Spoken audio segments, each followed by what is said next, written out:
Good morning, dear student. How are you? I think you all are fine at your home and busy with study. Yes, beta, or no? I think I am right. Okay, beta, let's start our study. Beta, in last two chapter we have completed the body parts name, sense organs. ये सब हमने discuss कर लिए. First chapter में हमने अपने बारे में पढ़ा था माई सेल्फ, सेकेंड चैप्टर में हमने that body parts name, third में हमने पढ़ लिया सेंस ऑर्गन्स. अब हम आज फोर्थ चैप्टर स्टार्ट कर रहे हैं जिसका टॉपिक है माई फैमिली. आई थिंक अब सभी को पता होगा what do mean by this my family. My family का मतलब जानते हैं, मेरा परिवार. आप सब फैमिली में रहते हैं ना सब फैमिली में. तो जहाँ हम रहते हैं, जहाँ पे हमारे पेरेंट्स होते हैं. अब फैमिली के भी कुछ टाइप्स होते हैं बेटा. जॉइंट फैमिली होती है, न्यूक्लियर फैमिलीज होती हैं. जहाँ हम अपने मम्मी पापा के साथ रहते हैं उन्हें न्यूक्लियर फैमिली बोलते हैं, और जहाँ हमारे दादा दादी चाचा चाची सब एक साथ रहते हैं उन्हें जॉइंट फैमिली बोलते हैं. तो पहले तो हमें अभी आज तो इस बुक्स के अंदर, इस चैप्टर के अंदर हमें types of family and having fun with family, family में रहकर हम कौन कौन से फन करते हैं, खूब इंजॉय करते हैं. अगर हम जॉइंट फैमिली में रह रहे हैं तो कोई शादी होती है तो हमें 8-8, 10-10 दिन तक इंजॉय करने को मिलता है. खूब डांस करते हैं, अच्छा खाने को मिलता है, खूब अच्छे हम कपड़े पहनते हैं. ठीक है, तो ये इस टॉपिक के अंदर हम इस चैप्टर के अंदर ये सब चीज़ें आज डिस्कस कर रहे हैं. ठीक है, तो यहाँ से स्टार्ट कर रहे हैं. How many members are there in your family. आप ही से रिलेटेड क्वेश्चन आ गया है. आपको बताना है how members are there in your family. आपकी फैमिली में कितने मेंबर हैं. Write the names of the members of your family. और जितने भी मेंबर्स हैं फैमिली में उन सबके यहाँ पे नेम्स लिखने हैं. ठीक है, अब है we live with our family.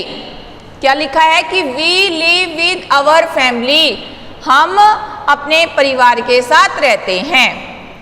Parents and children make a family. Family कैसे बनती है? जिसमें पेरेंट्स हों और बच्चे हों. पेरेंट्स मीन्स माता पिता, चिल्ड्रन मीन्स बच्चे. मेक अ फैमिली यानी पेरेंट्स और चिल्ड्रन जो हैं एक परिवार बनाते हैं. इन सम फैमिलीज, कुछ परिवारों में, there are grandparents, cousins, uncles, aunties and friends. कुछ फैमिलीज ऐसी होती हैं, यानी इन सम फैमिलीज, कुछ परिवारों में वहाँ पर ग्रैंड पेरेंट्स भी होते हैं. अब क्या होता है ग्रैंड पेरेंट्स का मतलब? दादा दादी. और अगर ग्रैंड फादर लिख दें तो केवल दादा, और ग्रैंड मदर दादी जी. कजिन, कजिन का मतलब होता है जो हमारे चाचा चाची के या ताऊ ताई के जो बच्चे होते हैं उन्हें कजिन कहा जाता है. अंकल्स चाचा, आंटीज चाची, या अंकल मैंने ताऊ भी हो सकता है. अगर आपके फादर से बड़े हैं दैट ताऊ जी, और छोटे हैं तो चाचा जी. हम इंग्लिश में दोनों को अंकल ही बुलाते हैं. आंटीज भी, ताई जी एंड फ्रेंड्स भी साथ में रहते हैं. फ्रेंड्स मतलब कुछ दोस्त होते हैं. कुछ कई फैमिलीज ऐसी होती हैं जिनमें कुछ दोस्त भी रहते हैं. Every family is special. Her family क्या होती है? स्पेशल होती है. प्रत्येक फैमिली क्या होती है? स्पेशल होती है. अब क्वेश्चन जो मैंने अभी स्टार्टिंग में बताया था कि जो फैमिलीज जॉइंट्स होती हैं, कुछ न्यूक्लियर होती हैं, वही हम पढ़ेंगे. टाइप्स ऑफ फैमिलीज, फैमिलीज के प्रकार, परिवारों के प्रकार. Rahul, his sister and their parents live together. क्या बताया गया कि राहुल और उसकी बहन और उसके माता पिता साथ साथ रहते हैं. टुगेदर मीन्स साथ साथ, पेरेंट्स मतलब माता पिता, लिव मीन्स रहना, सिस्टर मतलब बहन. राहुल है और राहुल की बहन है और उसके माता पिता दोनों सब साथ साथ रहते हैं. They have a small family. उनका एक छोटा परिवार है, क्योंकि इस परिवार में केवल ये 4 पर्सन्स हैं. राहुल की सिस्टर और उसके पेरेंट्स. अब आता है रोहित हैज 3 सिस्टर. ये रोहित है, रोहित की 3 बहनें हैं.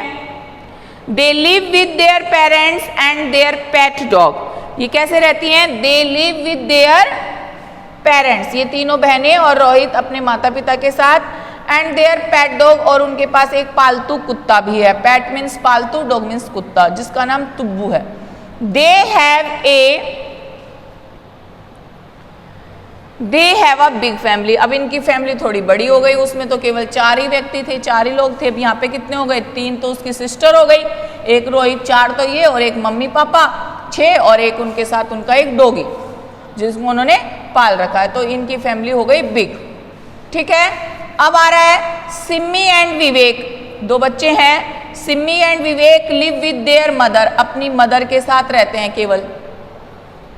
The eldest member of a family is called the head of the family. जैसे एल्डेस्ट मेंबर का मतलब सबसे बड़ा सदस्य, ऑफ आ फैमिली एक परिवार का, is called the head of the family, उसे परिवार का मुखिया कहा जाता है। चाहे वो कोई भी हो, चाहे हम अगर बिग फैमिली में रहते हैं तो हो सकता है वो हमारे दादाजी हो या परदादाजी हो, कोई भी सबसे बड़ा मेंबर जो एल्डेस्ट मेंबर है, एल्डेस्ट मतलब सबसे बड़ा, मेंबर मतलब सदस्य, कोई भी सबसे बड़ा सदस्य है, चाहे वो हमारे पिताजी हैं या हमारे दादाजी हैं या परदादाजी हैं, ताऊ जी हैं, जो भी घर का सबसे बड़ा सदस्य होगा उसे क्या कहा जाता है, हेड ऑफ द फैमिली, परिवार का मुखिया कहा जाता है।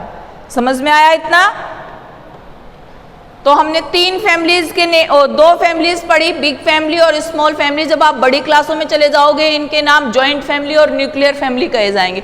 अभी आप छोटी क्लास में हो इसलिए बिग फैमिली और स्मॉल फैमिली में अंतर पता होना चाहिए। बिग फैमिली में बड़े खूब सारे सदस्य रहते हैं, ज़्यादा सदस्य रहते हैं, और स्मॉल फैमिली में कम सदस्य रहते हैं। ठीक है, ये आ गया यहाँ पर। This is a Priya's family. ये जो फैमिली दिखाई गई है आपको, ये प्रिया की फैमिली है। She is sitting on her grandfather's lap. Lap means गोद में। She is sitting, वो बैठी है कहाँ पर, on her grandfather's, दादाजी की गोद में बैठी है। ये आपको पिक्चर में दिखा रखा है, ये प्रिया है, और प्रिया क्या है, अपने दादाजी की गोद में बैठी हुई है। Her grandmother is sitting beside her, और उनकी जो दादी जी है वो उनके साइड में बैठी हैं। Her uncle, aunt, mother and father are sitting and talking to each other. और साथ में कौन कौन बैठा है, उसके अंकल भी हैं, आंट भी हैं, मदर भी है और फादर भी हैं। अब अंकल आंट हो सकता है उसके ताऊ ताई भी हो या चाचा चाची भी हो। इंग्लिश में ताऊ ताई के लिए भी अंकल आंट यूज होता है और चाचा चाची के लिए भी। और मदर फादर का मतलब है मम्मी और पापा जी। कहाँ बैठे हैं, उन्हीं के पास में बैठे हैं। सिटिंग मीन्स बैठे हैं, and talking to each other, और एक दूसरे से बात कर रहे हैं। Her cousins are watching a cricket match on television. अब क्या हो रहा है, ये सब एक साथ बैठे हैं और उनके साथ में उनके कजिन भी हैं। कजिन मतलब जो अंकल आंट हैं उनके बच्चे, वो भी साथ में बैठे हैं और क्या कर रहे हैं, watching a cricket match. Cricket match आ रहा है जिसे वो टीवी में बैठकर एक साथ देख रहे हैं। There are many members in Priya's family. तो इस तरीके से प्रिया की फैमिली में बहुत सारे सदस्य हो गए। दादा दादी भी हैं, अंकल आंट भी हैं, उनके बच्चे भी हैं, फिर मम्मी पापा हैं और उनके भाई बहन भी हैं। तो इस तरीके से प्रिया की फैमिली में बहुत सारे सदस्य हो गए। तो इसका मतलब प्रिया कैसी फैमिली में रहती है, Priya lives in a joint family. Priya joint family में रहती है। समझ में आया कि भाई जॉइंट फैमिली, स्मॉल फैमिली और बिग फैमिली में क्या अंतर होता है। तो मैंने आपको जब चैप्टर स्टार्ट किया तो हमने यही देखा था कि इस चैप्टर के अंदर हम क्या पढ़ेंगे, टाइप्स ऑफ फैमिली के बारे में, कि फैमिलीज कौन कौन सी टाइप्स की होती हैं। तो अभी आपने 2 टाइप्स 3 टाइप्स देखे, एक तो स्मॉल फैमिली हो गई, बिग फैमिली हो गई और जॉइंट फैमिली हो गई। अब किन की स्टोरी पढ़ी, सबसे पहले आपको दिखाया गया था राहुल, कि राहुल बताया गया था। राहुल जो था वो अपनी फैमिली में अपनी सिस्टर और पेरेंट्स के साथ रहता था। उसके बाद में रोहित की फैमिली दिखाई गई। रोहित जो है अपनी 3 सिस्टर और अपने पेरेंट्स और पेट डॉग के साथ रहता है। और उसके बाद में प्रिया की फैमिली बताई गई जो कि एक बहुत बड़ी फैमिली में, जॉइंट फैमिली में रहती है। ठीक है, अब हमारा दूसरा टॉपिक स्टार्ट होगा, हैविंग फन विद फैमिली, यानी फैमिली में रहते हुए हम क्या क्या इंजॉयमेंट करते हैं, क्या क्या फन करते हैं। इस टॉपिक के बारे में हम कल डिस्कस करेंगे। आज के लिए इतना ही। Thank you very much.